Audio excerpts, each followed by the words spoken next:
আসসালামু আলাইকুম, শুভ সকাল বন্ধুরা। আপনারা আশা করি সবাই ভালো আছেন।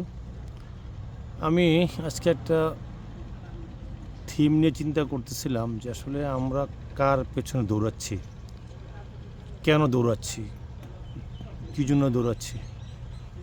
আমাদের জানা উচিত যে প্রকৃতি এবং রিজিকের মূলনীতিগুলা, মাটি, পানি, গাছপালা, সূর্যের মতো প্রাকৃতিক উপাদানের মাধ্যমেই রাব্বুল আলামিন মানুষের অন্ন, বস্ত্র, বাসস্থান ও অন্যান্য প্রয়োজনীয় সামগ্রী সৃষ্টি করেছেন।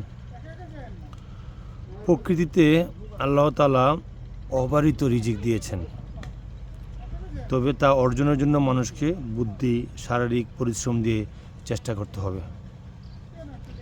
কিন্তু আমাদের মাঝে মাঝে আমাদের নিয়তি এবং চেষ্টা কীরকম।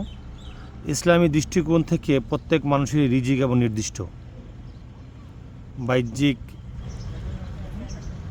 মাধ্যম হলো প্রকৃতি, আর প্রকৃতি হলো রিজিক দাতা হলেন আল্লাহ রাব্বুল আলামিন। সুতরাং আমরা পরিবেশ বা প্রকৃতির ক্ষতি সাধন করার চেয়ে আমরা এগুলোকে যত্ন করি এবং এক পর্যায়ে ক্ষতি সাধনের মাধ্যমে আমাদের রিজিকে সংকট হয়। তা হালাল উপার্জনের মাধ্যমে মানুষ যখন রিজিকের মধ্যে বরকত এবং শান্তি লাভ করতে পারে, তো আমাদের সেই মানসিকতা তৈরি হওয়া উচিত।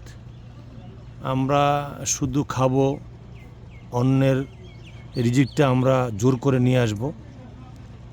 আপনাদের জানা উচিত আমাদের সমাজের কী অব্যবস্থাপনা চলতেছে, কে কারে খাবে, কে কারে মারবে, কার অন্ন কে নষ্ট করবে। আসলে রাব্বুল আলামিন আমাদের জন্মের হাজারো বছর আগে আমাদের রিজিক দিয়েছেন এবং রিজিকের ব্যবস্থা করেছেন।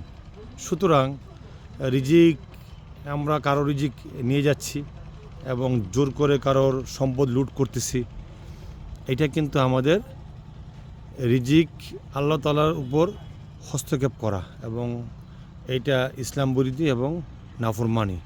যাই হোক, সবাইকে সকালের শুভেচ্ছা। আসসালামু আলাইকুম রহমতুল্লাহি ওয়া বারাকাতুহু।